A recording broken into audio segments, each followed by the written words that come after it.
Jasmine Washington sits frozen in tears in the Atlanta airport terminal, clutching her sensory headphones. Her father, Derek, speaks firmly into his phone, "I don't care about company policy. Your employee just publicly humiliated my daughter because of her skin color and disability." Jasmine whispers, "Daddy, why does everyone think I'm different?" Derek's expression shifts from rage to determination. "This isn't over. Before we dive into this powerful story, I'd love to know where you're watching from today. Hit that like button if you've ever witnessed discrimination, and subscribe to join our community of storytellers. Now, let's find out how a flight attendant's worst decision became her last day on the job. 2 days earlier, the Washington household buzzed with excitement. Jasmine, a bright-eyed 12-year-old with tight curly hair and a brilliant mind, had just won first place at her middle school science fair. Her project on neural networks had impressed the judges so much they suggested she apply for a prestigious summer program at Georgia Tech. "I told you that you could do it," Derek Washington said, scooping his daughter into a celebratory hug. At 42, Derek had become one of Atlanta's most successful black entrepreneurs, building Transcend Tech from a startup in his garage to a billion-dollar company specializing in artificial intelligence solutions. Despite his busy schedule, he never missed Jasmine's important moments. "You know what this calls for?" he asked, pulling out his laptop. "That special father-daughter trip I've been promising." Jasmine's eyes widened. "Disney World?" she asked, her voice rising with hope. "Disney World," Derek confirmed. "And we're flying first class." From the kitchen doorway, Keisha Washington observed the scene with a mixture of joy and concern. As a neuroscience professor at Emory University, she understood their daughter's needs better than most. Jasmine had been diagnosed with autism spectrum disorder at age 4. While intellectually gifted, she struggled with social interactions and became overwhelmed in chaotic environments. "Are you sure first class is necessary?" Keisha asked when Jasmine ran upstairs to tell her collection of plush animals about the trip. "Economy might be less stimulating." Derek shook his head as he entered his credit card information on the booking site. "First class means more space, better service, and fewer people. The staff are trained professionals. It'll be perfect for her." That night, as Derek tucked Jasmine into bed, she asked questions about everything from airplane engines to Disney characters. Her enthusiasm was infectious, but Derek noticed how she twisted her hair around her finger, a self-soothing behavior that appeared when she felt anxious. "What if the other passengers don't like me?" she asked suddenly, her voice small. "What's not to like?" Derek responded, gently untangling her finger from her hair. "You're the smartest, kindest kid I know. And remember, you can wear your noise-canceling headphones if things get too loud. Will the flight attendants be nice?" "The nicest," Derek assured her. "They're specially trained to make everyone comfortable." As he turned out the light, Derek had no idea how tragically wrong he would be. At school the next day, Jasmine faced the usual challenges. Her teacher, Mr. Reynolds, understood her needs and had implemented accommodations that helped her thrive academically. But social interactions remained difficult. During lunch, a group of girls moved away when Jasmine approached their table. She ate alone, focusing intensely on keeping different foods from touching on her plate. When Derek picked her up that afternoon, Jasmine climbed into the car without her usual detailed account of the day's events. "Everything okay at school?" he asked. "Mackenzie said I talk weird," she replied, staring out the window. "And Jordan laughed when I told her I've never been on an airplane before." Derek felt a familiar ache in his chest. Despite all his success and resources, he couldn't shield his daughter from every hurt. But he could give her experiences that built confidence.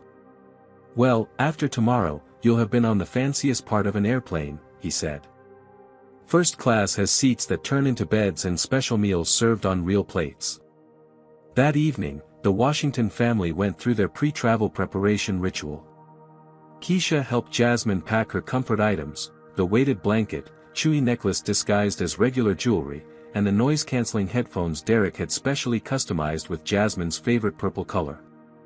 Remember, Keisha instructed Derek as they folded clothes into the suitcase, if she starts getting overwhelmed, give her the headphones immediately. Don't wait until she's in full meltdown. Derek nodded. As CEO of a major tech company, he was used to handling crisis situations with calm efficiency. How hard could one flight be? After all, they'd be in first class, where everything was designed to be stress-free. The morning of the flight arrived with a brilliant Georgia sunrise. Jasmine woke early, already dressed in her carefully selected travel outfit, purple leggings, a soft cotton shirt without tags, and slip-on shoes to make security easier. She'd researched airplane procedures for weeks, preparing herself for each step of the journey. I've memorized all the safety instructions, she informed Derek over breakfast, reciting verbatim from the airline's website.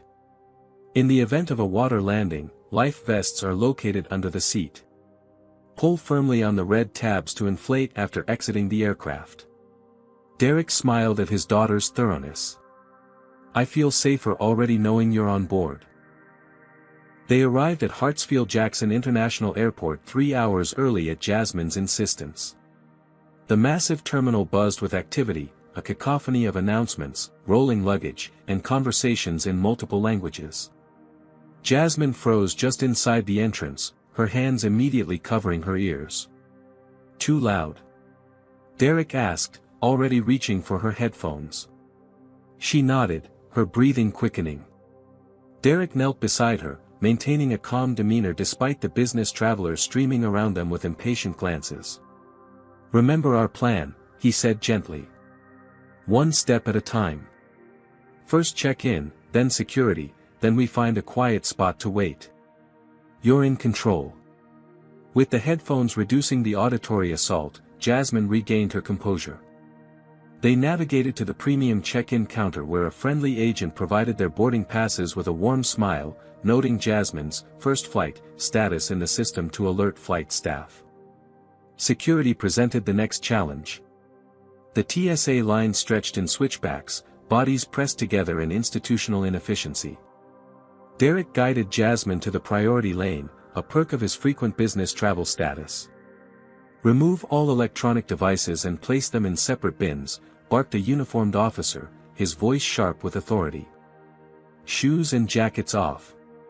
Jasmine hesitated, overwhelmed by the rapid-fire instructions. The conveyor belt moved relentlessly forward as she tried to untie her shoes. Hurry it up, the officer commanded, gesturing impatiently. She's doing her best, Derek said, his voice level but firm. She has autism and needs a moment to process. The officer's expression didn't soften. Everyone's got special circumstances. Can't hold up the line. Jasmine's hands trembled as she placed her precious headphones in the bin, immediately leaving her defenseless against the sensory onslaught. A passenger behind them sighed loudly. As they approached the body scanner, another officer gestured abruptly for Jasmine to step forward. She didn't move, frozen in place by the unfamiliar machine and the officer's stern expression. Arms up, the officer demanded, reaching for Jasmine's arm to position her. The unexpected touch triggered an immediate reaction. Jasmine flinched away, a small whimper escaping her lips. She doesn't like being touched without warning, Derek explained quickly, stepping closer. Please, just give her a moment. The officer's hand moved to her radio, her expression hardening. Sir, step back. The situation teetered on the edge of escalation when an elderly white gentleman in line behind them spoke up. Excuse me, he said, his voice gentle but carrying authority. I believe the young lady might be more comfortable with a pat-down rather than the scanner. It's her right to request one. The officer hesitated, then nodded curtly. Fine. Female assist for pat-down. The elderly man gave Jasmine a kind smile. My grandson is on the spectrum too. These places can be overwhelming, can't they? The tension eased slightly as a female officer arrived and calmly explained each step before performing the pat-down. Derek watched, heart racing, as Jasmine endured the process with rigid compliance. You did great, he he assured her when they finally gathered their belongings. Jasmine immediately put her headphones back on, her shoulders relaxing slightly as the auditory buffer returned. The kind stranger nodded to them as he passed. "Enjoy Disney World," he said. "My grandson loves the Tomorrowland Transit Authority. Nice and peaceful." Derek thanked him, making a mental note to research this apparently autism-friendly attraction. They found their gate with an hour to spare and located a relatively quiet corner where Jasmine could decompress. Derek bought her favorite apple juice and a plain bagel, carefully cut into identical halves just as she preferred. "Remember, in first class, you'll have lots of space," he reassured her. "No one crowding you." When boarding was announced for first-class passengers, they gathered their belongings and approached the gate. It was there that Amber Sullivan first entered their story. The flight attendant stood at the boarding door, her blonde hair pulled into a tight bun, her makeup perfectly applied to enhance her blue eyes. She greeted the business travelers ahead of them with practiced warmth. "Good morning. Welcome aboard. Right this way." When Derek and Jasmine stepped forward, the change was subtle but unmistakable. Amber's smile stiffened, her eyes flickering between Derek's expensive but casual attire and Jasmine's purple headphones. "Boarding passes, please," she said, her tone noticeably cooler. Derek presented them both. Amber studied the passes with unusual scrutiny, her perfectly manicured nail tapping against the first-class designation. "Is there a problem?" Derek asked, already recognizing the familiar signs of what he privately called the verification dance, when people assumed he couldn't possibly belong in premium spaces. "No, not at all," Amber replied, though her expression suggested otherwise. She turned to a colleague standing nearby. "They're in 2A and 2B, she said, emphasizing the first-class row numbers as if they were anomalies. The colleague raised her eyebrows slightly before composing her face into professional neutrality. "Perhaps they're in the wrong line." "No, these are definitely first class," Amber responded, just loud enough for Derek to hear. Derek had encountered this behavior too many times to be surprised, but he felt Jasmine tense beside him. She might struggle with social cues, but even she could detect the subtle hostility. "Our boarding passes clearly show first class," Derek stated firmly. "Is there an issue we need to address?" Amber's professional veneer snapped back into place. "No issue at all, sir. Please proceed down the jet bridge. Have a nice flight." Her smile never reached her eyes. As they walked toward the aircraft, Jasmine whispered, "She doesn't think we belong there, does she, Dad?" Derek squeezed his daughter's hand. "Some people have small minds, Jazzy. But we have first-class tickets, and we belong wherever those tickets take us." Neither of them realized that this was just the beginning of Amber Sullivan's discrimination, or how dramatically it would escalate. The first-class cabin gleamed with polished surfaces and soft lighting, designed to cocoon its privileged occupants in luxury. 6 rows of spacious leather seats, already half filled with passengers typing on laptops or sipping pre-departure beverages. Amber appeared behind them in a narrow aisle. "2A and 2B are right here," she said, gesturing to their window and middle seats. Her tone carried the faintest hint of disbelief, as if she still questioned their presence. While Amber moved on to warmly welcome a white couple in tailored business attire, Derek helped Jasmine settle in. He noticed how she immediately ran her fingers over the leather seat, exploring its texture. "What do you think?" he asked as she discovered the seat control panel. "It's not as big as the pictures online," she observed honestly, "but the leather feels nice." "Is it real leather?" "Genuine premium leather," confirmed a deep voice from across the aisle. A middle-aged white man in an expensive suit glanced over, his expression neutral. "Bradford Thompson. I fly this route every month." He extended his hand to Derek. "Derek Washington," he replied, shaking the offered hand. "And this is my daughter, Jasmine." Bradford's eyes lingered on Jasmine's headphones. "First time flying?" "Yes," Jasmine answered precisely. I've studied all the safety procedures and calculated that first class is statistically just as safe as economy in the event of an emergency, despite being located at the front of the aircraft. Bradford's eyebrows rose slightly. Is that so? He said, his tone suggesting he found the child's commentary unusual. He turned his attention back to his phone without further acknowledgement. The remaining first-class passengers boarded, several doing double takes at the sight of Jasmine. One woman in pearls and a St. John knit suit whispered something to her husband while glancing their way. Jasmine focused on arranging her personal items, meticulously placing her tablet, comfort toy, and snacks in the seat pocket in a specific order. The routine helped center her in the unfamiliar environment. Would you like anything to drink before takeoff? Amber asked the passengers across the aisle, her voice warm and solicitous. When she finally turned to their row, her smile dimmed noticeably. Anything to drink? She asked Derek, not bothering to address Jasmine directly. Apple juice for my daughter, please, Derek replied. And sparkling water for me.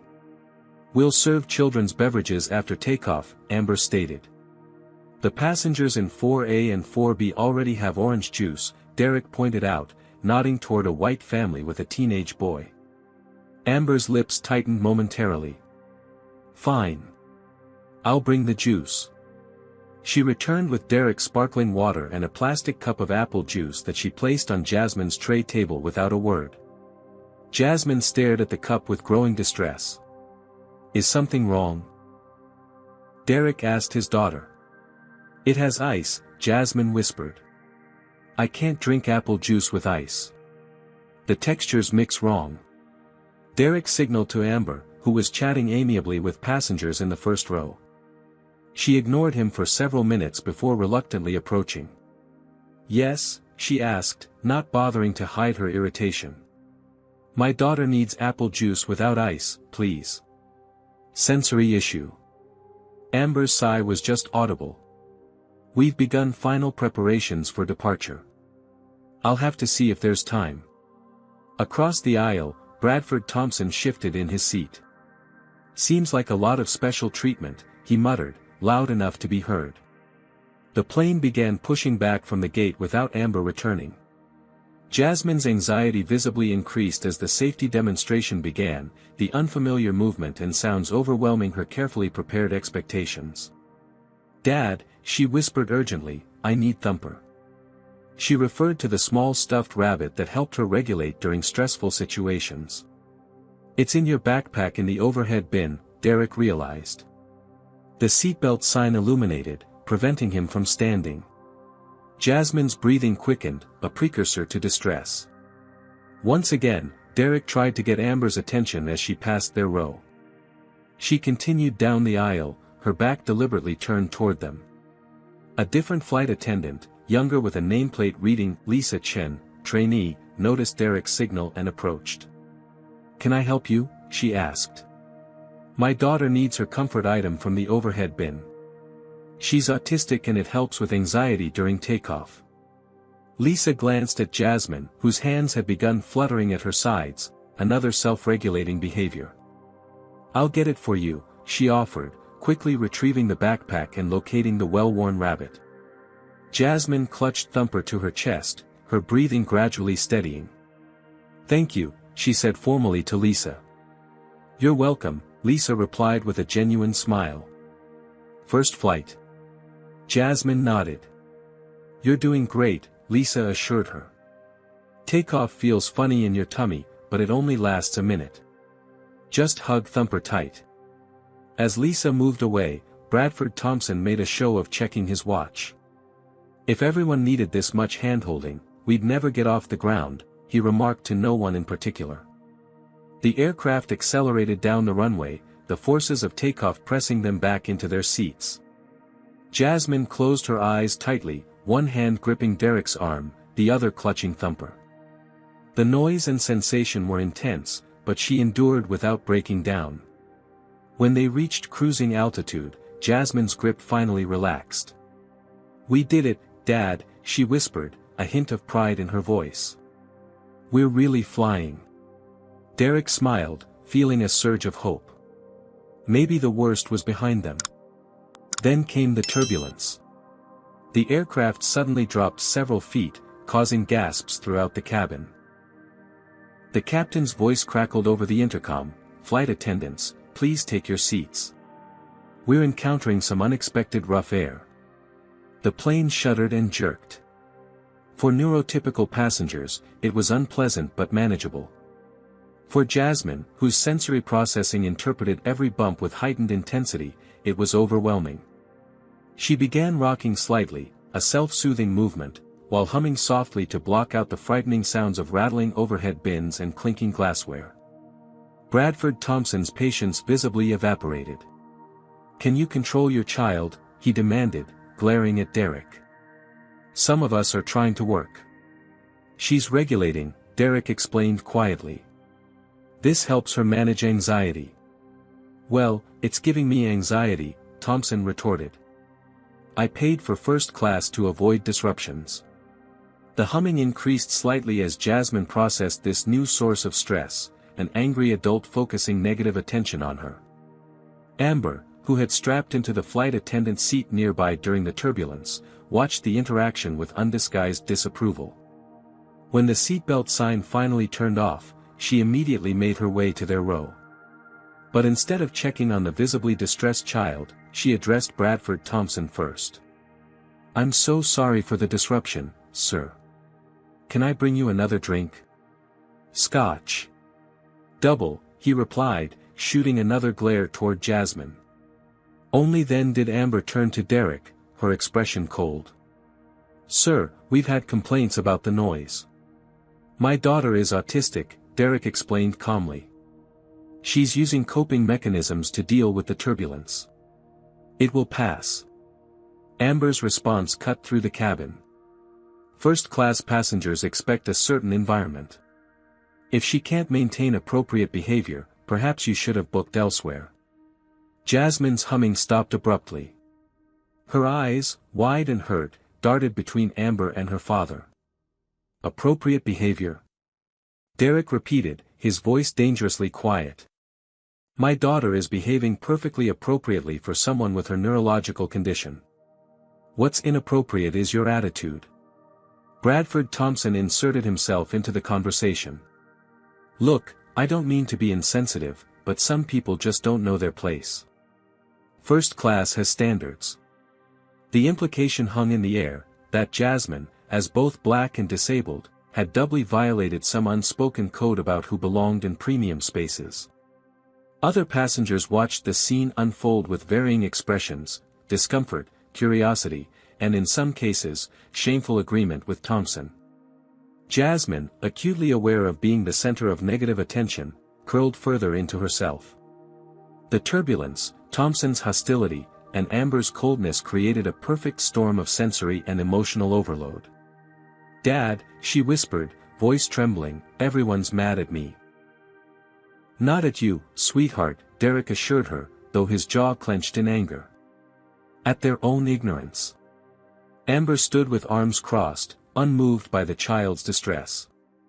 "Sir, I need to ask you to control the situation or I'll have to take further steps." "What exactly would you like her to do?" Derek challenged. "Stop being autistic. Or stop being black in first class. Which seems to be the bigger problem here?" Amber's eyes narrowed. "That's completely inappropriate. This has nothing to do with." "It has everything to do with it," Derek interrupted. "And I'd like to speak with the lead flight attendant now." "I am the lead on this flight," Amber stated with clear satisfaction. "And I'm telling you that if the disruptive behavior continues, we'll need to consider alternative seating arrangements." As she walked away, Jasmine's carefully constructed composure began crumbling. A single tear slid down her cheek as she whispered, "I'm trying so hard, Dad. I'm trying to be good." Derek felt his heart breaking and his anger rising simultaneously. The flight had barely begun, and already his daughter was being treated as unwelcome simply for existing in a space she had every right to occupy. He didn't yet know how much worse things would get, or that this flight would ultimately change airline policy forever. But as he wiped away his daughter's tear, one thing became crystal clear: Amber Sullivan had picked the wrong family to discriminate against. What would you do if you witnessed this situation on your flight? Comment number 1 if you'd speak up to support Jasmine and her father. Comment number 2 if you think Amber was just doing her job. I'm curious to see where you stand on this issue. Has discrimination ever affected your travel experiences? Hit the like button if you believe everyone deserves equal treatment regardless of race or disability. Will Jasmine and Derek get justice, or will Amber succeed in removing them from first class? Subscribe to find out as our story continues. The seatbelt sign finally turned off as the aircraft found smoother air. Throughout the cabin, passengers relaxed, all except for Jasmine, whose sensory system remained on high alert. The confrontation with Amber and Bradford Thompson had pushed her closer to the edge of her tolerance. Derek could read the signs of his daughter's increasing distress, the slight tremor in her hands, the way her eyes darted rapidly around the cabin, her shallow breathing. He knew from experience that she needed immediate intervention before reaching complete overwhelm. "Jazzy," he said gently, "let's put on your headphones for a while. It might help." She nodded gratefully, slipping the purple noise-canceling headphones over her ears. The relief was immediate but partial. While the auditory input decreased, the accumulated stress of the morning, from the crowded airport to the turbulence to the hostile confrontation, had taken its toll. Derek signaled toward Lisa, the trainee flight attendant who had helped them earlier. She approached with a concerned expression. "Everything okay?" she asked. "My daughter needs a few moments of quiet to regulate," Derek explained. The turbulence was difficult for her. "Is there somewhere less stimulating she could sit for a short break?" Lisa glanced toward the front of the cabin where Amber was chatting amicably with Bradford Thompson. "Let me check with the lead," she said hesitantly. Before she could move away, the plane hit another pocket of turbulence. Not severe, but unexpected. Jasmine gasped, her eyes widening in alarm. Her hands began flapping rapidly, an autonomic response to overwhelming sensory input, commonly known as stimmying in the autism community. Bradford Thompson made a disgusted noise. "For God's sake," he muttered loudly. The stimmying intensified as Jasmine's system fought to self-regulate. Small, involuntary vocalizations escaped her lips as she rocked slightly in her seat. Lisa looked sympathetically toward Jasmine. "I'll get her some water," she offered, hurrying toward the galley. Amber, noticing the interaction, immediately intercepted Lisa. Their conversation wasn't audible, but Amber's disapproving headshake and glance toward Jasmine told the story. Lisa returned empty-handed, her expression apologetic. "I'm sorry," she whispered to Derek. "She says we're about to begin meal service." Derek nodded his understanding. It wasn't Lisa's fault. He focused on helping Jasmine through the moment, speaking softly to remind her of the coping strategies they'd practiced. "Remember your breathing squares, Jazzy. 4 counts in, hold 4, out 4, hold 4. Jasmine tried to follow the instructions, but her sensory system had reached its limit. A small sob escaped her lips as tears began streaming down her face. Amber appeared at their row, her expression a mask of professional disapproval. "Sir," she said to Derek, completely ignoring Jasmine, "first-class passengers expect peace and quiet during their flight. Your daughter is creating a disturbance." Derek took a deep breath, keeping his voice level for Jasmine's sake. "My daughter has autism and is experiencing sensory overload. She's not being disruptive intentionally. This will pass with some accommodation. Autism doesn't exempt her from appropriate behavior standards," Amber replied coldly. Other passengers have complained. Bradford Thompson, emboldened by Amber's support, chimed in. "Some people just don't know their place." The racist undertone was unmistakable. Derek felt a familiar burn of anger but contained it. Jasmine needed his calm presence more than he needed to confront bigotry at this moment. "My daughter has sensory processing differences," he explained with forced patience. "Certain environments can become overwhelming. She's using coping mechanisms that help her regulate. They might look unusual to you, but they're completely normal for someone with her neurology. Amber's expression remained unchanged. If she can't behave appropriately, she doesn't belong in first class. The statement hung in the air, its discriminatory implications crystal clear. Several nearby passengers shifted uncomfortably in their seats. One elderly woman frowned at Amber's words. Jasmine, despite her headphones, caught enough of the exchange to understand she was being rejected. Her tears flowed faster as she curled further into herself, trying to become invisible. "I want to go home," she whispered to her father. "Everyone hates me here." Derek put his arm around her shoulders. "No one who matters hates you, Jazzy. You have every right to be here." Amber hovered over them, unmoved by the child's obvious distress. "Sir, I need to be clear. If you cannot control your daughter's behavior, I'll have to ask you to move to economy where her issues might be less disruptive." "Issues?" Derek repeated, his calm facade cracking. "My daughter has a recognized disability protected under the Air Carrier Access Act. Your treatment of her could be considered discriminatory." "I'm simply enforcing behavior standards," Amber insisted. "This has nothing to do with her condition." "It has everything to do with it," Derek countered. "And I'd like to speak with the captain about this situation." "The captain is flying the aircraft," Amber stated flatly. "I'm in charge of the cabin. And I'm giving you an opportunity to move voluntarily before I'm forced to take further action." Jasmine's distress increased with each exchange. The confrontation itself was becoming another source of overwhelming input. "Dad," she pleaded, "please make it stop." Derek realized he needed to de-escalate for Jasmine's sake. "We're not moving," he told Amber firmly. "My daughter has done nothing wrong. We paid for these seats, and will remain in them. Now please give us some space so she can calm down." Amber's lips pressed into a thin line. "Consider this your final warning," she said before walking away. Lisa approached cautiously once Amber had returned to the galley. "I brought some water," she whispered, placing a bottle on Derek's tray. "And an extra blanket. Sometimes weight helps." She discreetly placed a folded airline blanket beside Jasmine. "Thank you," Derek said, genuinely grateful for this small kindness. As Lisa moved away, Jasmine's breathing gradually slowed. The weighted blanket across her lap provided the proprioceptive input her system needed.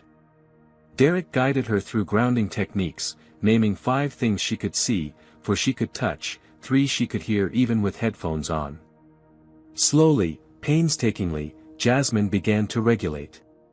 Her tears subsided, her breathing evened out. She kept her headphones on and held Thumper close, but the acute phase of sensory overload was passing. Derek felt a wave of pride for his daughter's resilience. Despite the hostile environment created by Amber and passengers like Bradford Thompson, Jasmine was finding her way back to equilibrium. But the calm wouldn't last. In the galley, Amber was making a fateful decision, one that would eventually cost her more than just her job. Have you ever witnessed someone being discriminated against on public transportation? Comment number 1 if you believe transportation companies should provide better training on disabilities and inclusion. Like this video if you think Amber's behavior is unacceptable in any service industry. Do you think Amber is about to cross a line she can't come back from? Comment number 2 if you predict serious consequences for her actions. Subscribe to follow this powerful story of justice and see what happens next. What would you have done if you were in Derek's position? How far would you go to protect your child from discrimination? The real test of his patience is about to begin. For 15 blessed minutes, things seemed to stabilize. Jasmine had recovered enough to sip water and even look through the in-flight magazine, finding comfort in memorizing the route map. Derek maintained vigilant awareness of their surroundings, noting how Lisa would smile encouragingly when passing their row while Amber deliberately avoided eye contact. The first-class cabin had settled into an uneasy peace. Even Bradford Thompson appeared to have lost interest in their situation, focusing on his laptop and another scotch. Derek dared to hope they might complete the journey without further incident. That hope shattered when Amber emerged from the galley followed by a stern-looking man in an airline uniform. His badge identified him as Carlos Mendez, Air Marshal. "Sir," Amber addressed Derek with cold professionalism, "I need to speak with you regarding a security concern." Derek felt his stomach drop. "Security concern? Step into the galley, please," she instructed. "I'm not leaving my daughter alone," Derek stated firmly. Amber's expression tightened. "Mr. Mendez is an air marshal. He needs to discuss your disruptive behavior." Several passengers turned to watch the confrontation. Jasmine, sensing the renewed tension, pressed closer to her father. Derek addressed the air marshal directly. "Sir, my daughter has autism and experienced sensory overload during turbulence. We've been managing the situation without incident until your flight attendant began targeting us for discriminatory treatment." Carlos Mendez looked uncomfortable, glancing between Amber's composed face and the obviously terrified child clinging to her father. "Ms. Sullivan reports that you've been confrontational and refused to comply with crew instructions," he said, though his tone held a note of uncertainty. Derek made a swift decision. He pulled out his phone and began recording. "I'm documenting this interaction," he informed them, "because I believe we're experiencing discriminatory treatment based on race and disability status." Amber's professional mask slipped. "You can't record on board the aircraft." "Actually," Derek corrected, "FAA regulations permit recording as long as devices are in airplane mode, which mine is. Now, please explain exactly what crew instructions we've failed to comply with." The air marshal shifted his weight, increasingly uncomfortable. "Ms. Sullivan reports the child was disruptive during turbulence and you refused to address the behavior. My daughter used recognized autism coping mechanisms during sensory overload," Derek explained calmly. "The only disruption came from this flight attendant's hostile response to a disabled child's needs." Jasmine, who had been silent, suddenly spoke. "I was scared of the bumps," she explained in a small voice. "I wasn't trying to be bad." Carlos's expression softened at Jasmine's words. He turned to Amber. "The situation appears to be under control now. Perhaps we can." But Amber had committed too fully to back down. "The decision has been made," she interrupted. "For safety reasons, these passengers need to be reseated or removed." "Safety reasons?" Derek challenged, still recording. "Please articulate the safety threat posed by my daughter." Bradford Thompson chose this moment to insert himself again. "The girl was making quite a scene earlier," he offered, clearly enjoying the drama. "Very disruptive to the first-class experience." "A scene?" Derek repeated incredulously. "My daughter was having a medical episode." Other passengers began murmuring. Some looked uncomfortable with the escalating situation, while others seemed to side with Amber and Thompson. The elderly woman seated behind them spoke up. "Leave them alone. The child hasn't bothered anyone except those looking to be bothered." Amber ignored the comment, focusing on the air marshal. "Sir, I need your assistance removing these passengers from first class as they've refused to comply with my instructions." "What specific instructions?" Derek asked again, making sure his phone captured every word. Amber's composure cracked further. "People like her don't belong in first class," she snapped. A collective gasp rippled through the cabin. The naked prejudice in her statement shocked even those who had been indifferent to the situation. Lisa, the trainee flight attendant, looked horrified. Derek's voice remained steady as he continued recording. "I want to be very clear about what just happened. You stated that my black, autistic daughter doesn't belong in first class. Is that correct, Ms. Sullivan?" Realizing her error, Amber backpedaled. "I meant people who can't control their behavior don't belong in premium cabins. This has nothing to do with race. Yet you've ignored multiple white children being louder than my daughter has been at any point," Derek observed, nodding toward a family several rows back where two blonde children were watching tablets without headphones. The only difference seems to be their skin color and her disability.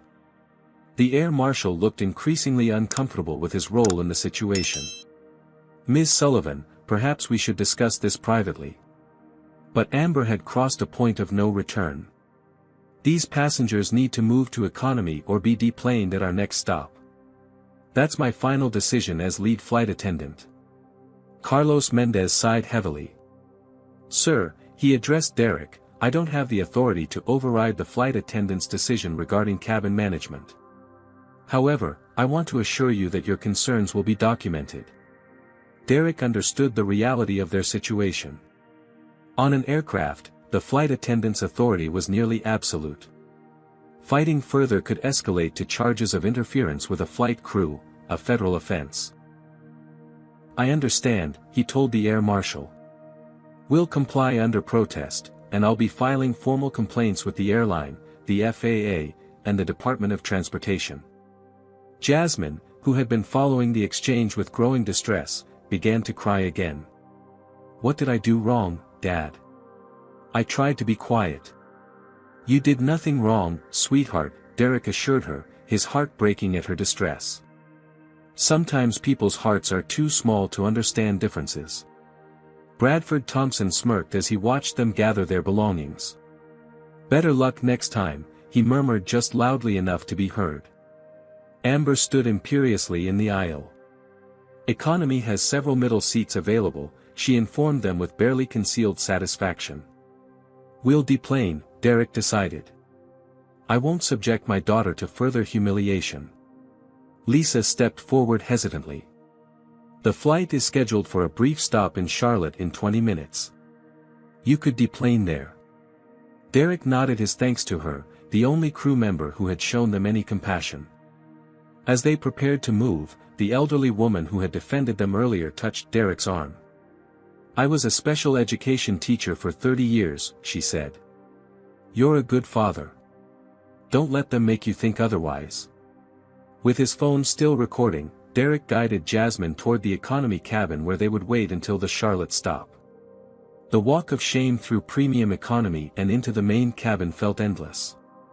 Curious eyes followed them, passengers wondering what crime had warranted their exile.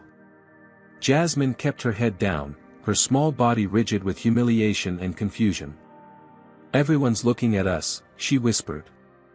"Hold your head high," Derek told her gently. "We've done nothing wrong."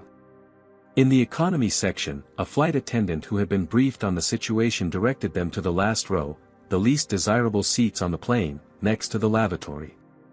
The symbolic demotion couldn't have been clearer. As they settled into the cramped seats, Derek pulled out his phone again, this time to send several urgent emails, to his executive assistant, to the airline's customer service department, and to a civil rights attorney who had represented his company in the past. Jasmine sat in stunned silence, her earlier excitement about Disney World forgotten in the wake of public humiliation. The message she had received was clear: she didn't belong in premium spaces because of who she was. "Dad," she finally whispered, "why does everyone think I'm broken?" Derek put his arm around her shoulders, pulling her close. "You're not broken, Jazzy. You're perfectly you. Some people are just too ignorant to see how wonderful that is." As the plane began its descent into Charlotte, Derek made a silent promise. This incident wouldn't end with their deplaning. Amber Sullivan and the airline had picked the wrong family to discriminate against. He might not be able to shield his daughter from every hurt the world inflicted, but he could ensure that this particular injustice had consequences. What they didn't know as they prepared to deplane was that this humiliating ejection was about to become a pivotal moment, not just in their lives, but in airline history. The Charlotte Douglas International Airport terminal buzzed with typical midday activity. Business travelers rushed between connections, families wrangled children and luggage, airport employees navigated the human tide with practiced efficiency. Amid this flow of humanity, Derek and Jasmine Washington sat isolated on molded plastic seats near Gate E14. Jasmine hadn't spoken since deplaning, her fingers mechanically tracing the worn edges of Thumper's ears. Her usual curiosity about new environments had vanished, replaced by a wounded withdrawal that broke Derek's heart. They had been the first passengers off the aircraft, avoiding the curious stares of others who had witnessed their humiliation. Now they sat stranded, their connection to Orlando many hours away on a different airline, if Derek could secure tickets at all during peak Disney season. "Jazzy," Derek said gently, "are you hungry? We could find something to eat while we figure out next steps." She shook her head, not looking up from Thumper. "I want to go home." "What about Disney World? We were so excited about Space Mountain, remember?" "I don't want to go anymore," she whispered. "People will stare at me there too." Derek felt twin surges of heartbreak and fury.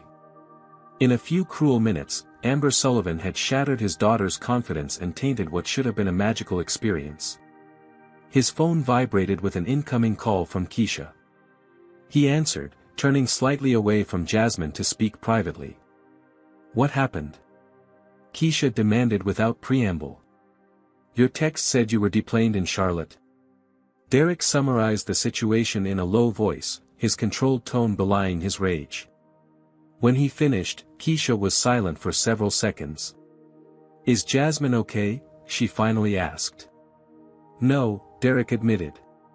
"She's shut down. Says she wants to come home, doesn't want to go to Disney anymore." Keisha's sharp intake of breath conveyed her maternal pain. "Put me on speaker." Derek held the phone where Jasmine could hear. "Mom's on the line, Jazzy."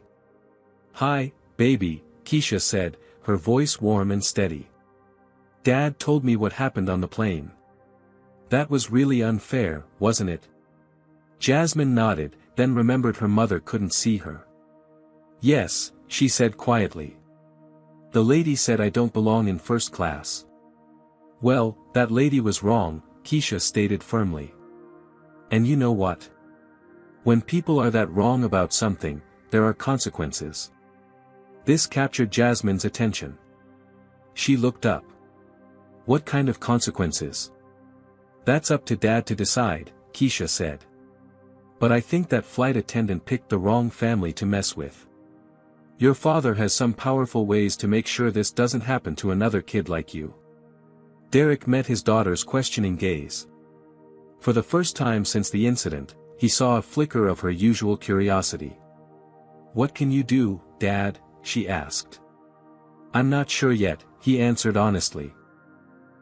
"But I promise you, what happened today won't be forgotten or ignored." After finishing the call with Keisha, Derek checked his messages.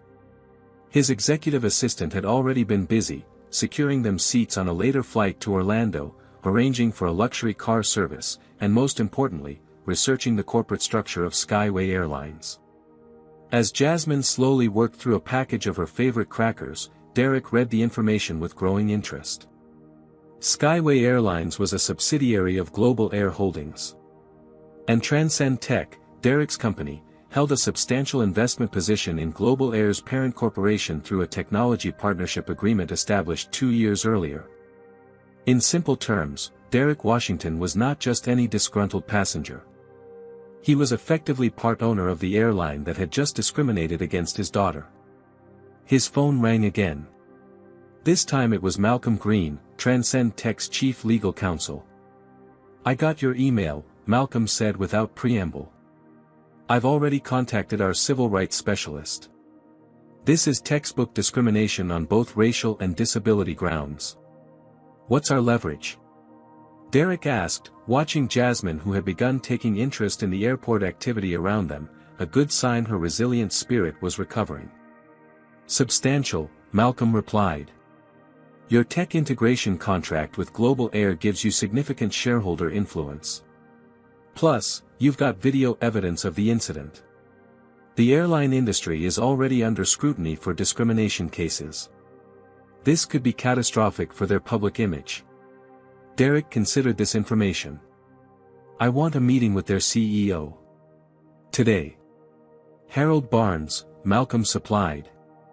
"He's based in Atlanta. I'll make it happen." While they spoke, Derek noticed a familiar figure approaching, Lisa Chen, the trainee flight attendant who had shown them kindness.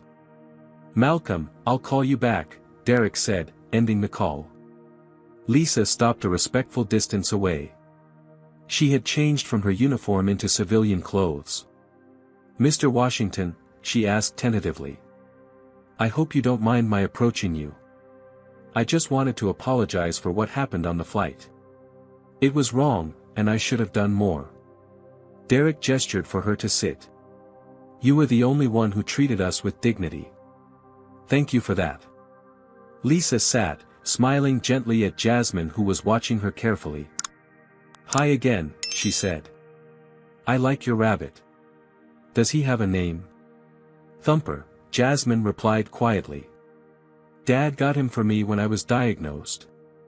"He looks very wise," Lisa observed, earning the first small smile from Jasmine since the incident. Lisa turned back to Derek.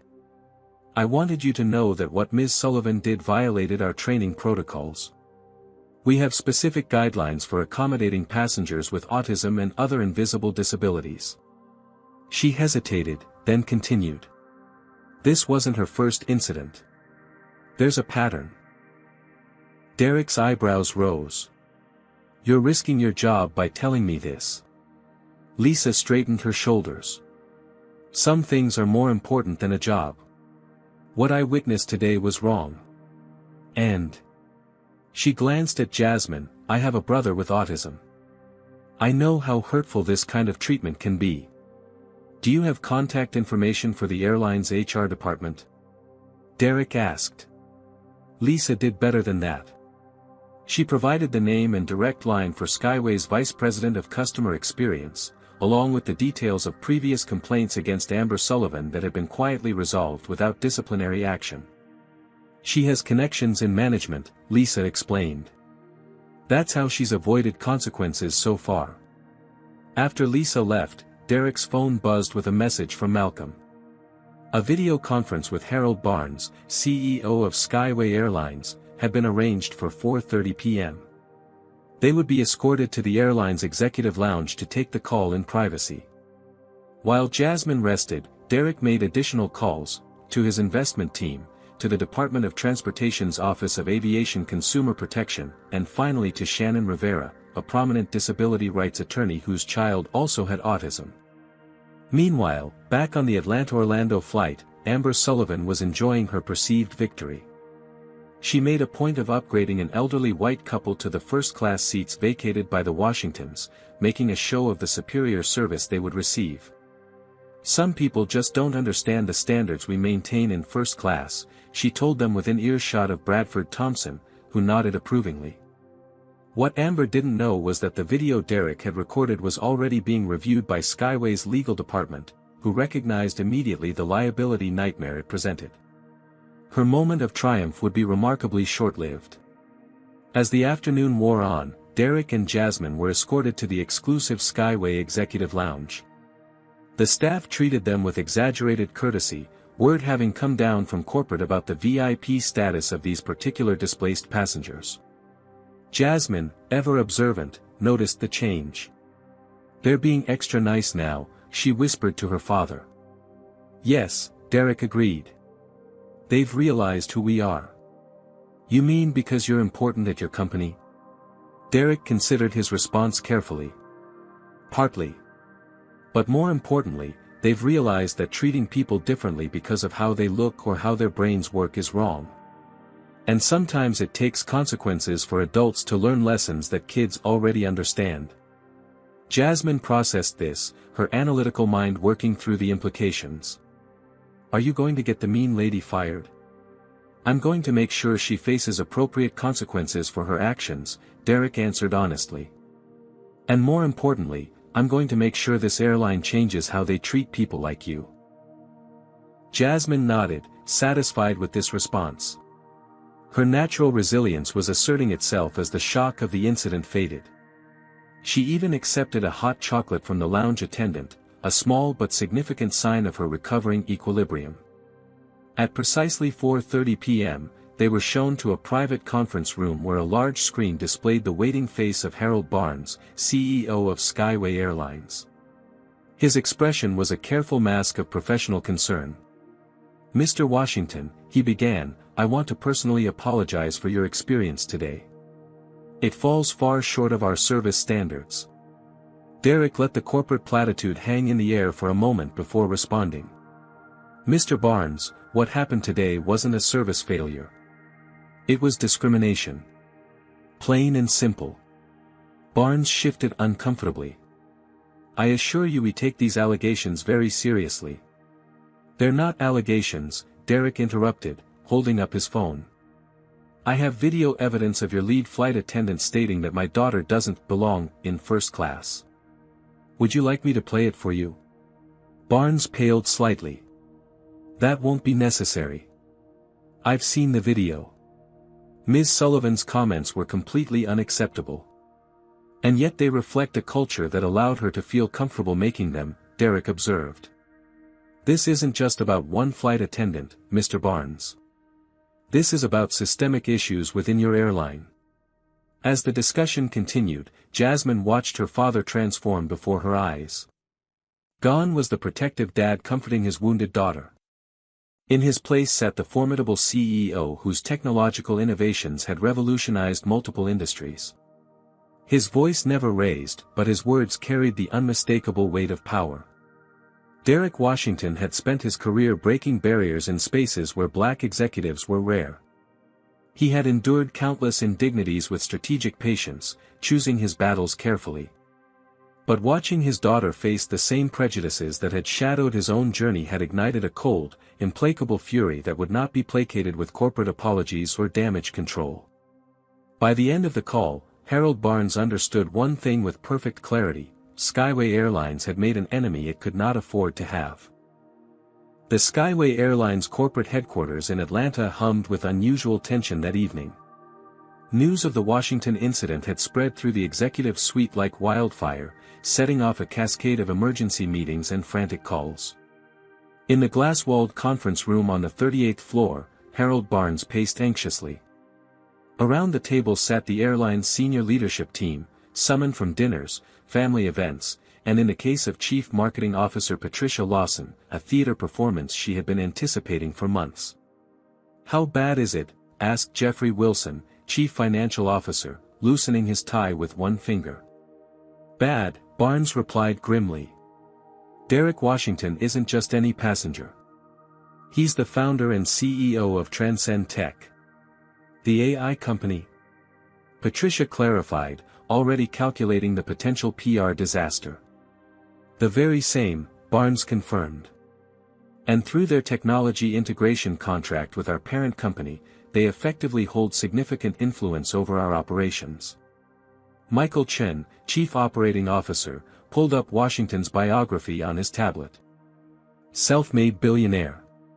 Started Transcend Tech in his garage 15 years ago. Their neural interface technology revolutionized both medical imaging and flight simulation systems. "And we discriminated against his autistic daughter," Patricia summarized, pressing her fingers to her temples. "Please tell me there's no video." "There's video," Barnes confirmed. "Washington recorded the entire incident. Our legal team has reviewed it. It's unambiguous." The room fell silent as the executives absorbed the gravity of the situation. "What exactly happened?" Michael finally asked.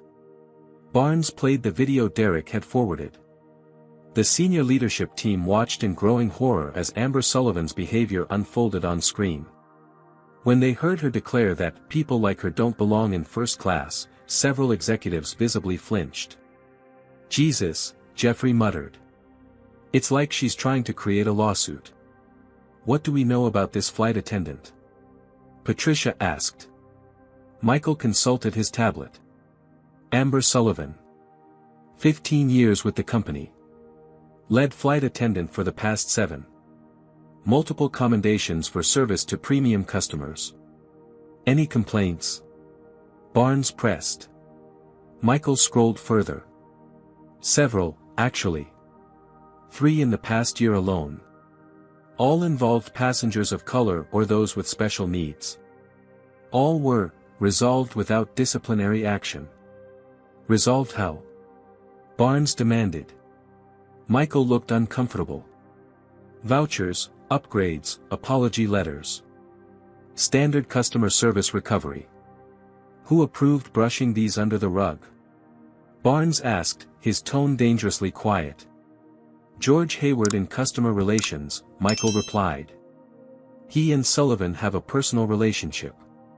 Barnes exhaled slowly, controlling his frustration. So we have a flight attendant with a documented pattern of discriminatory behavior who's been protected by her boyfriend in management.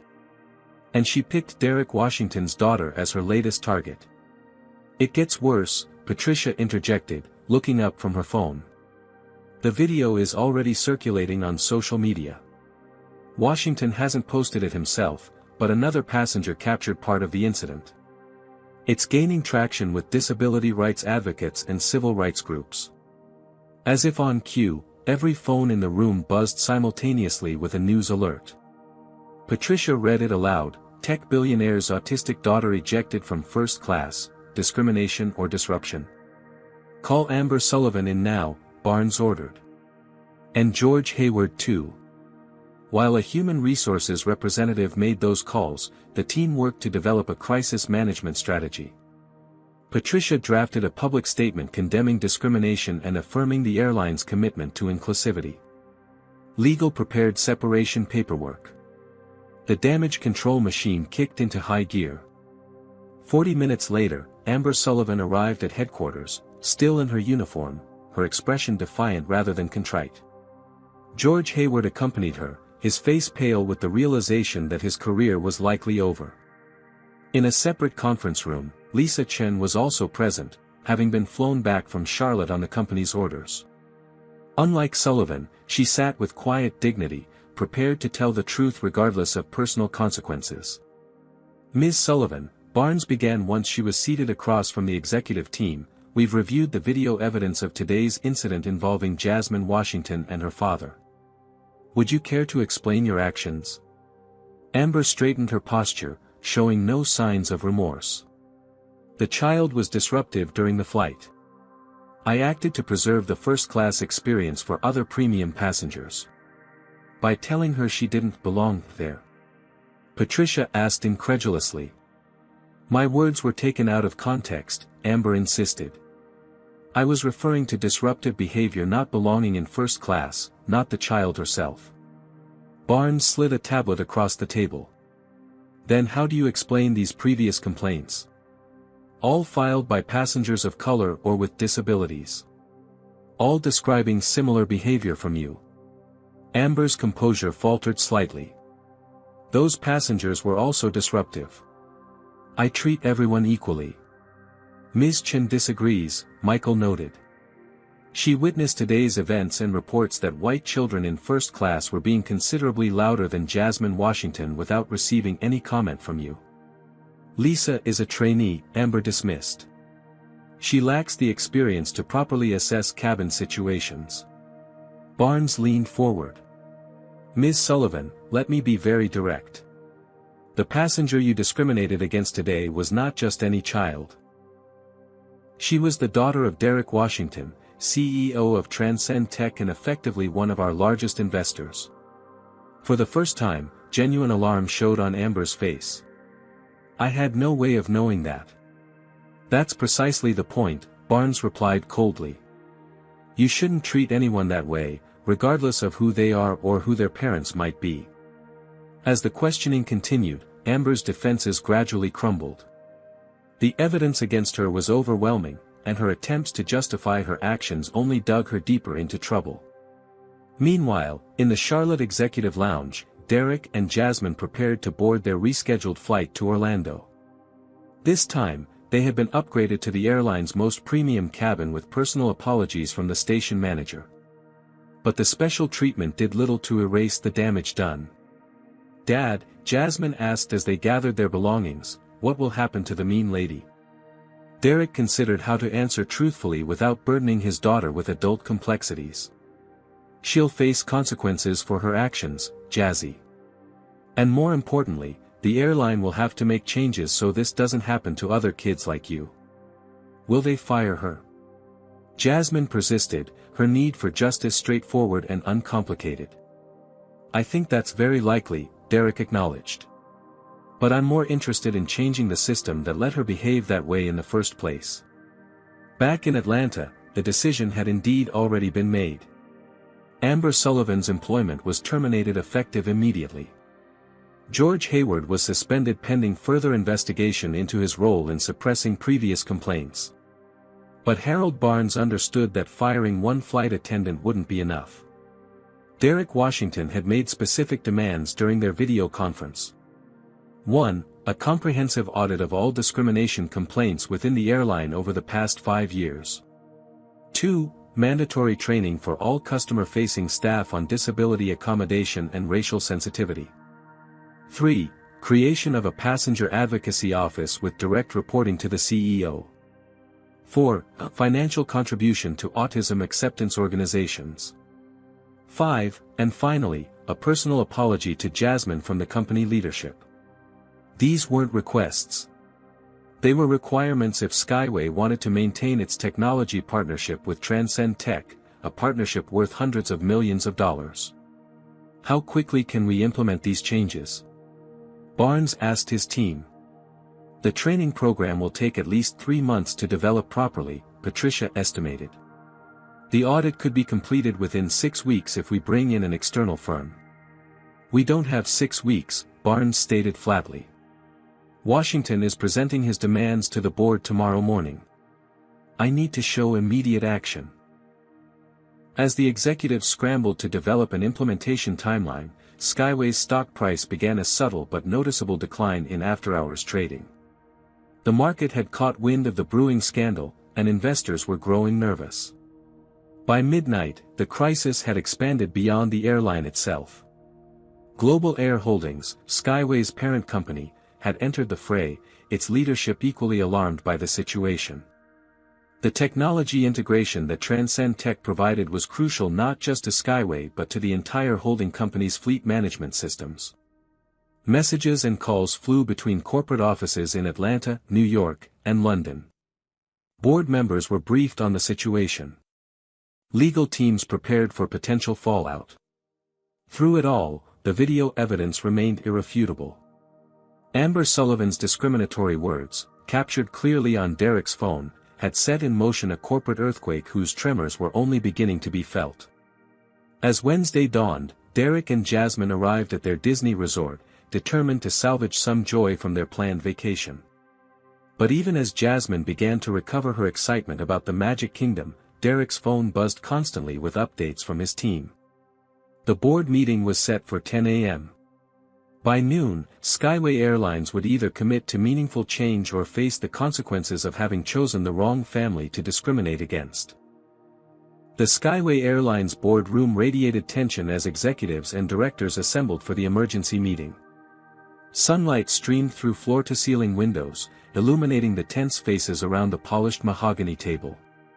Harold Barnes sat at the head, flanked by his senior leadership team. The board members, primarily white men in their 50s and 60s, occupied the remaining seats, some in person, others joining via video conference.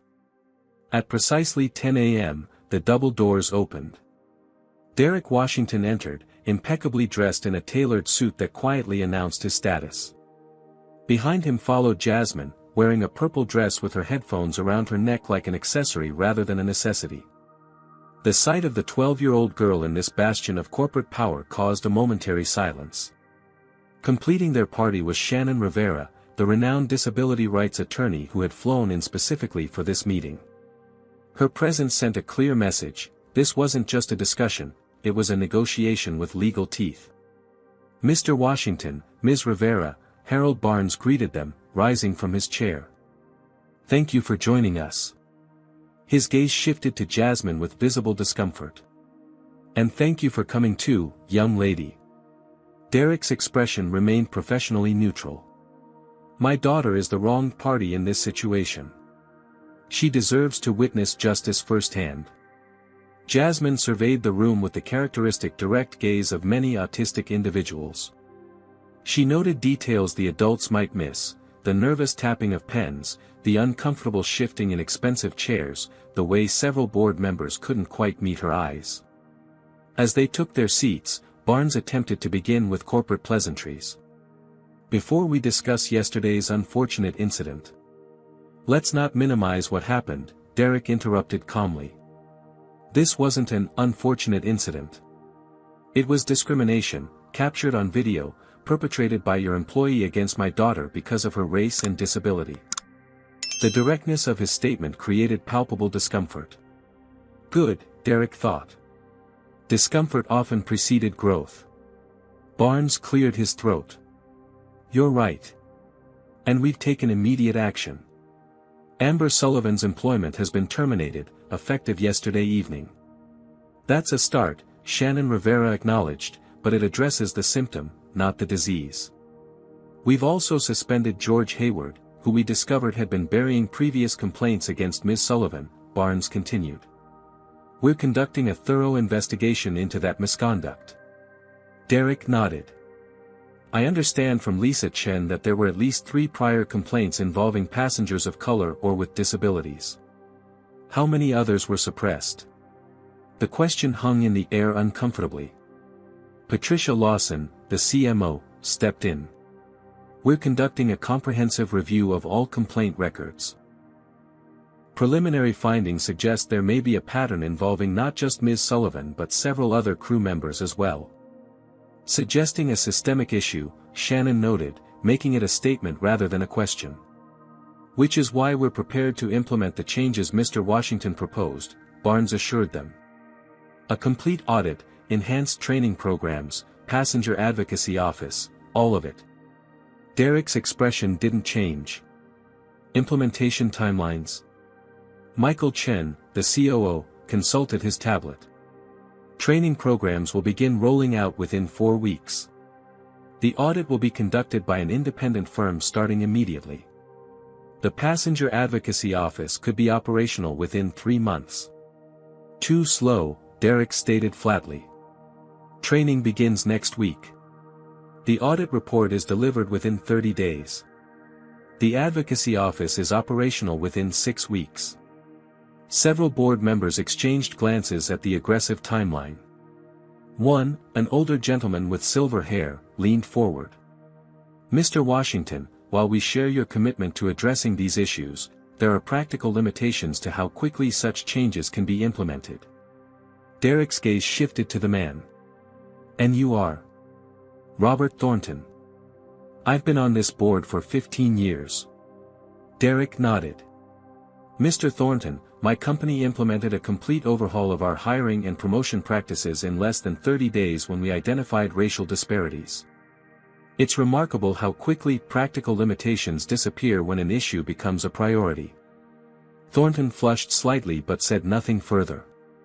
Shannon Rivera opened her briefcase, removing several documents. We've taken the liberty of drafting a proposed consent agreement outlining the changes required and the implementation timeline. You'll note that while it includes significant corporate commitments, it also provides Skyway with a path to demonstrate good faith and avoid potential litigation. The legal implications weren't lost on anyone in the room. A discrimination lawsuit backed by Derek Washington's resources could drag on for years, generating continuous negative publicity and costing millions in legal fees even if the airline eventually prevailed. While the executives reviewed the document, Jasmine, who had been silent until now, suddenly spoke. Excuse me, she said, her voice surprisingly steady. Every head turned toward her. May I say something? Derek looked at his daughter with a mixture of surprise and pride. Of course, Jazzy. Jasmine straightened in her chair, her hands clasped tightly in her lap, a technique her therapist had taught her to manage anxiety during important moments. Yesterday on the airplane, I felt like I didn't matter, she began, her direct gaze moving from face to face around the table. The flight attendant looked at me and decided I didn't belong because I'm different. Because my brain works differently and because my skin is a different color. The room fell completely silent. Even the usual subtle sounds of shifting papers and tapping keyboards ceased. My dad always tells me that being different isn't bad, it's just different. But yesterday, it felt bad. It felt like being different made me wrong. Her voice wavered slightly but remained clear. I don't think anyone should feel wrong for being who they are. The simple eloquence of her statement hung in the air. Several executives looked visibly moved. One board member discreetly wiped at her eye. The lady who was mean to me, Amber, she made a choice, Jasmine continued. But all the other people on the plane who didn't say anything made a choice too. And so did your company, when you let her be mean to other people before me. Harold Barnes, CEO of a multi-billion-dollar corporation, found himself unable to meet the direct gaze of this 12-year-old girl. I think you need to help everyone in your company learn to make better choices, Jasmine concluded. Not just because my dad is important, but because it's the right thing to do. As she finished speaking, Derek gently placed his hand over hers, feeling it trembling despite her composed exterior. The courage it had taken for his autistic daughter to speak up in this intimidating environment filled him with inexpressible pride. After a moment of weighted silence, Barnes spoke. Ms. Washington, you're absolutely right. And I apologize personally for what you experienced on our aircraft. It was wrong, and we failed you. For the first time, his corporate polish fell away, revealing genuine remorse. I have a nephew with ADHD. He struggles in public sometimes. The thought of someone making him feel unwelcome because of something he can't control. He shook his head. It's unacceptable. The human moment shifted the atmosphere in the room. What had begun as a tense negotiation evolved into something more meaningful, a genuine commitment to change. The door opened again, and a security escort led in Amber Sullivan. Her formerly confident demeanor had vanished, replaced by visible anxiety as she realized who was in the room. She wore civilian clothes now, her airline uniform privileges revoked. Ms. Sullivan, Barnes said, we've asked you here as part of our resolution process. Mr. Washington and his daughter deserve to hear directly from you. Amber's eyes darted between Derek and Jasmine, landing finally on Harold Barnes with a pleading expression. Finding no reprieve there, she swallowed hard. She began, then stopped, seemingly at a loss for words now that she faced the consequences of her actions. Derek watched her dispassionately. Ms. Sullivan, yesterday you told my daughter she didn't belong in first class. Would you care to explain your reasoning? The direct question left no room for evasion. Amber's composure cracked further. It was a busy flight, she said weakly. There were complaints from other passengers about the noise. What noise specifically? Derek pressed. The documented behaviors my daughter exhibited were rocking and humming, both recognized self-regulation techniques for autistic individuals experiencing sensory overload. I didn't know she was autistic, Amber attempted. I told you she was, Derek countered. Twice. You dismissed it as irrelevant. Amber had no response to this.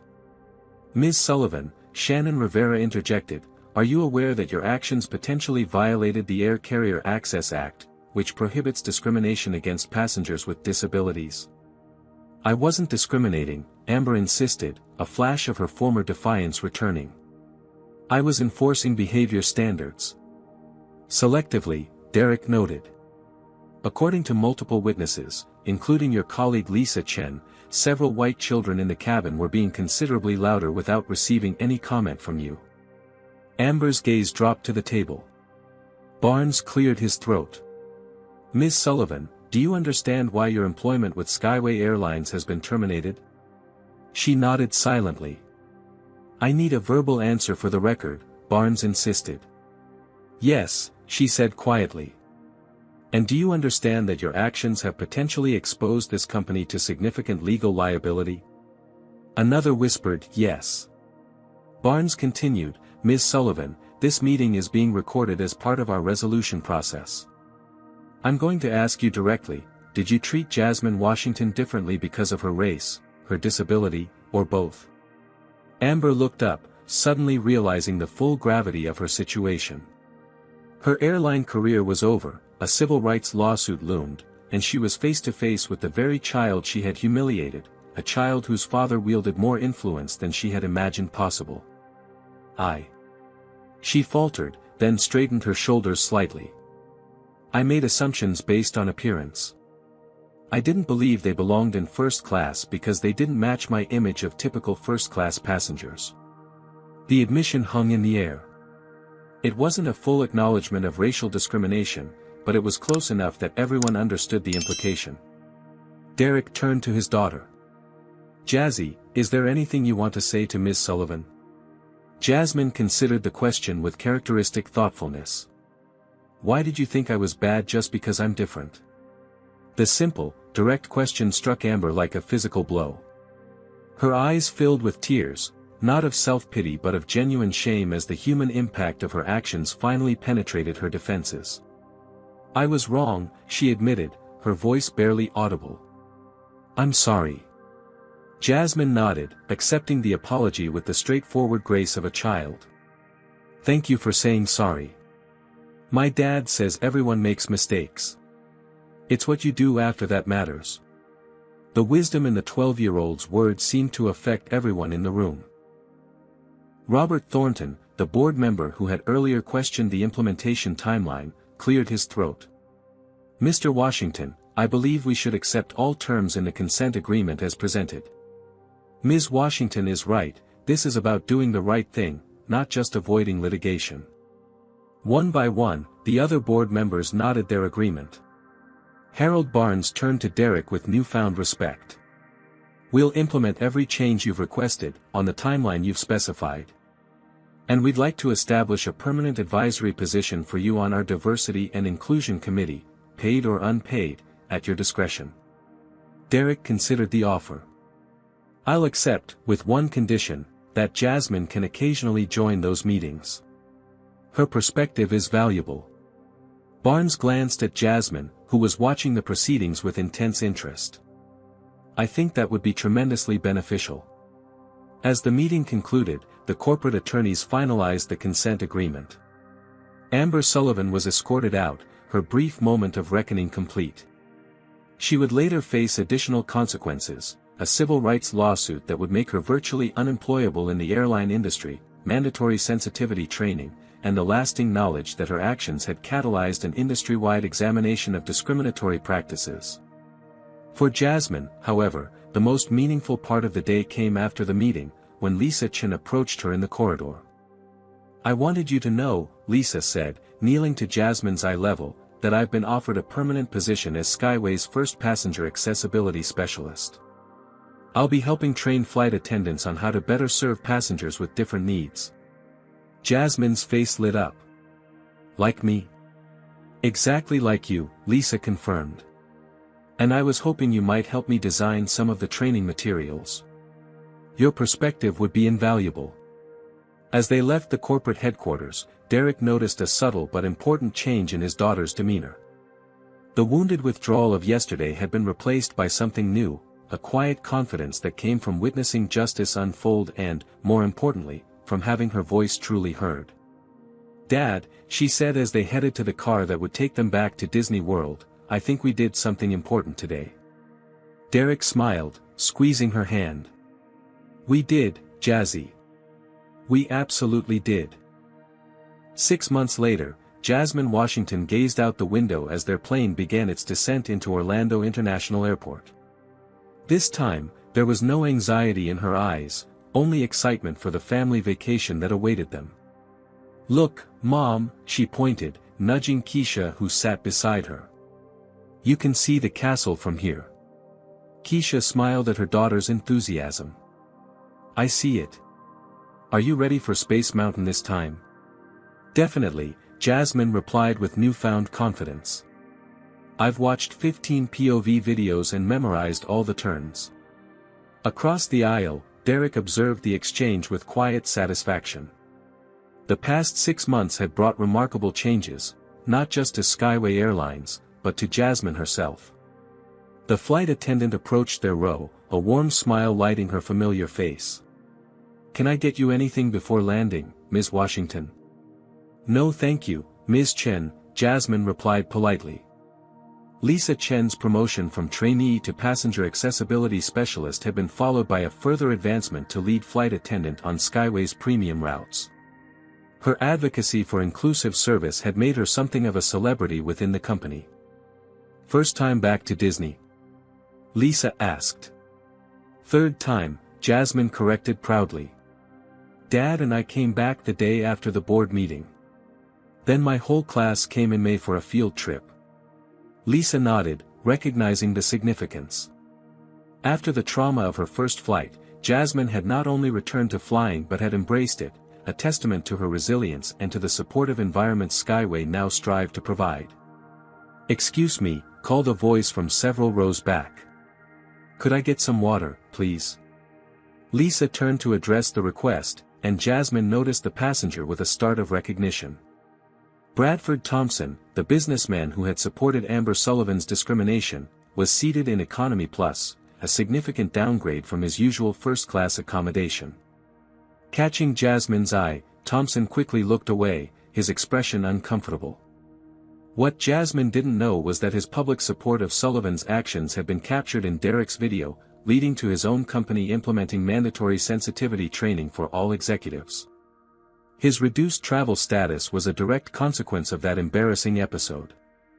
As the plane landed and passengers prepared to deplane, Derek pointed out something new in the seatback pocket. "Look at this," he said, showing Jasmine a glossy page in the in-flight magazine.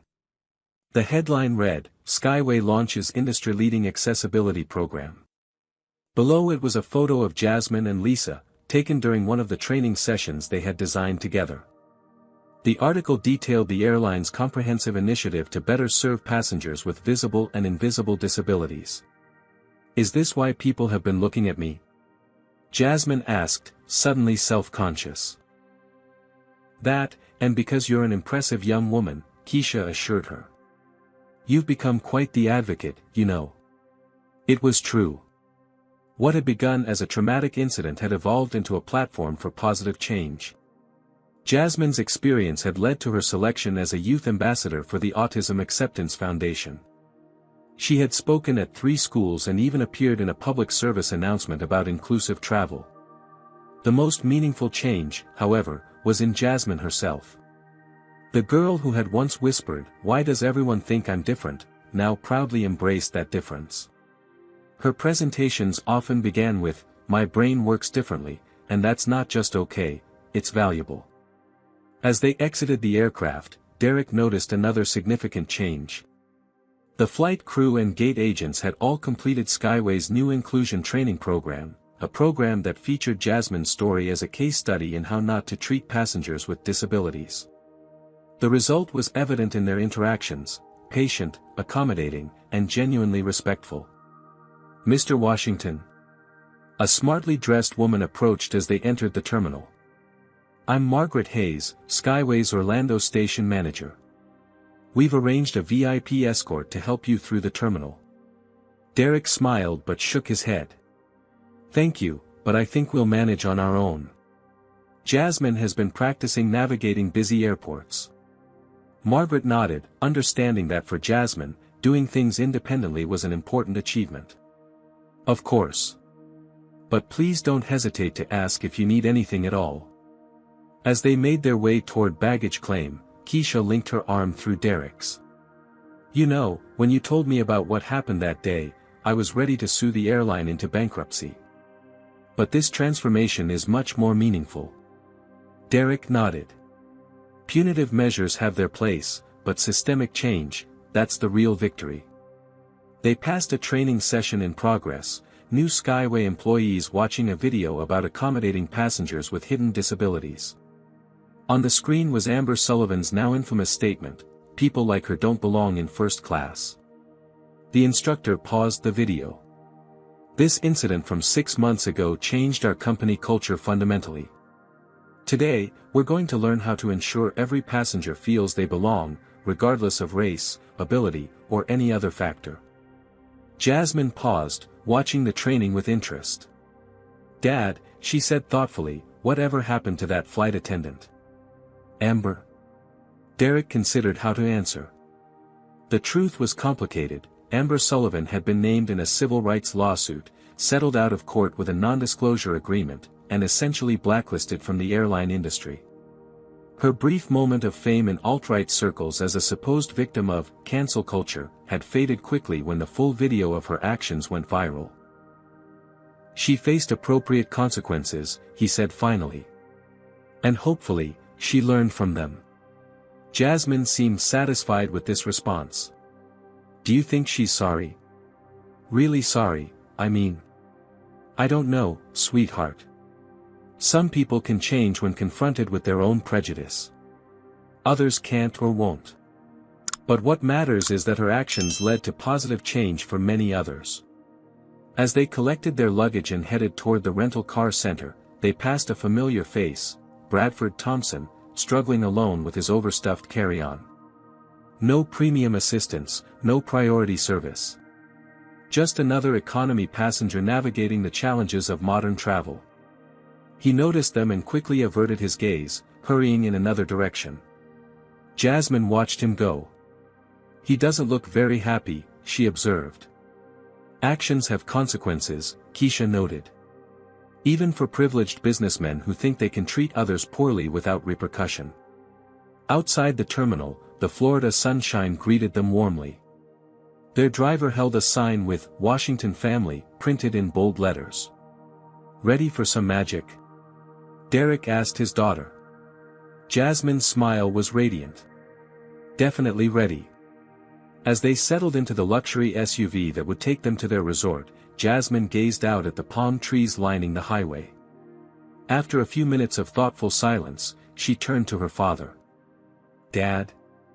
Yes, Jazzy. Remember when you said what happened on that first flight wouldn't be forgotten or ignored? Derek nodded, recalling their conversation in the Charlotte airport terminal. You kept your promise, she said. And we didn't just change one flight. We changed how people see kids like me. Derek felt his throat tighten with emotion. That's right, Jazzy. And you were the catalyst. Your courage made it possible. As they drove toward Disney World, where Jasmine would finally experience Space Mountain without the shadow of discrimination hanging over her, Derek reflected on the journey they'd taken. What had begun as a traumatic incident of racial and disability discrimination had transformed into a powerful story of advocacy, corporate accountability, and personal growth. For Skyway Airlines, it had been an expensive but necessary lesson in inclusive service. For Amber Sullivan, a harsh consequence for years of unchecked bias. For Bradford Thompson and others like him, a reminder that silent complicity carried its own price. But for Jasmine Washington, it had been something far more valuable, a formative experience that taught her that her voice mattered, that justice was possible, and that being different wasn't a liability but a strength. As they pulled up to the Grand Floridian Resort, Jasmine's excitement bubbled over. I can see the castle from here too, she exclaimed, bouncing slightly in her seat. First stop? Keisha asked, though she already knew the answer. Space Mountain. Jasmine replied without hesitation. Derek smiled, watching his daughter's confident enthusiasm.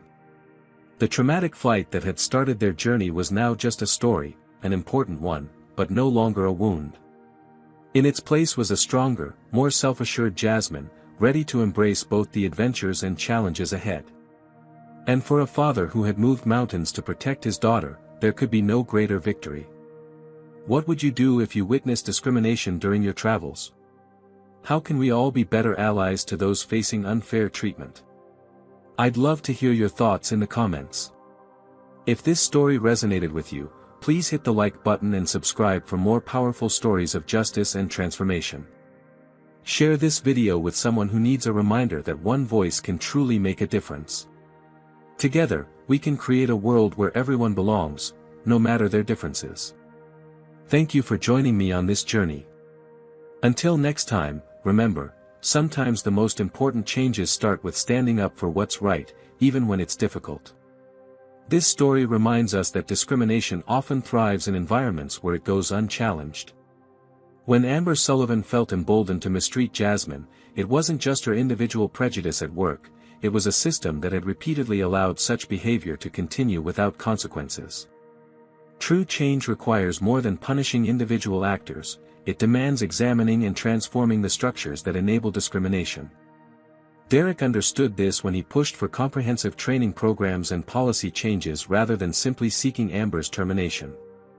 The power of speaking up cannot be overstated. Lisa Chen's willingness to stand as a witness and Jasmine finding her voice in the boardroom were catalysts for meaningful transformation. Their courage reminds us that silence in the face of injustice is its own form of complicity. Perhaps most importantly, this story teaches us that our differences aren't weaknesses to be hidden but strengths to be embraced. Jasmine's unique perspective ultimately helped create a more inclusive environment for countless future passengers. Her journey from victim to advocate shows how even painful experiences can become platforms for positive change when met with resilience and determination.